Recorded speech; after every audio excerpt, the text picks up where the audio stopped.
বাইরের কোনো শক্তি বিএনপিকে মদদ দিয়ে ক্ষমতায় বসিয়ে দেবে এমন পরিস্থিতি নেই বলে মন্তব্য করেছেন আওয়ামী লীগের সাধারণ সম্পাদক ওবায়দুল কাদের।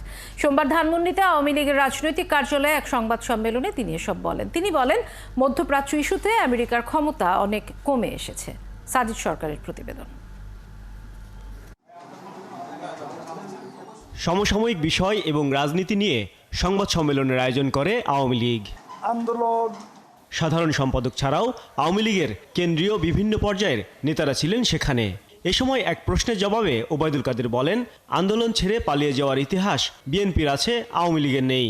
আর আন্দোলনের নামে জ্বালাও পোড়াও করলে তাদেরকে আবারও পালাতে হবে।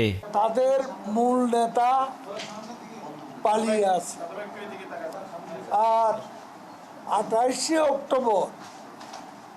অক্টোবর মাসের 28 তারিখে এবং সেদিনও তারা বক্তব্য দিয়েছিল যে আওয়ামী লীগ পালানোর পথ পাবে।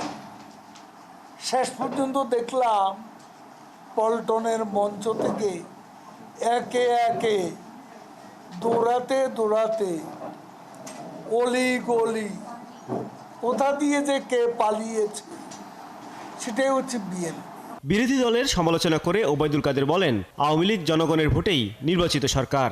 আমেরিকা কিংবা বিদেশি শক্তির মদদে বিএনপি উত্তেজনা ছড়িয়ে ক্ষমতায় আসার যে স্বপ্ন দেখছে তা স্বপ্নই থেকে যাবে।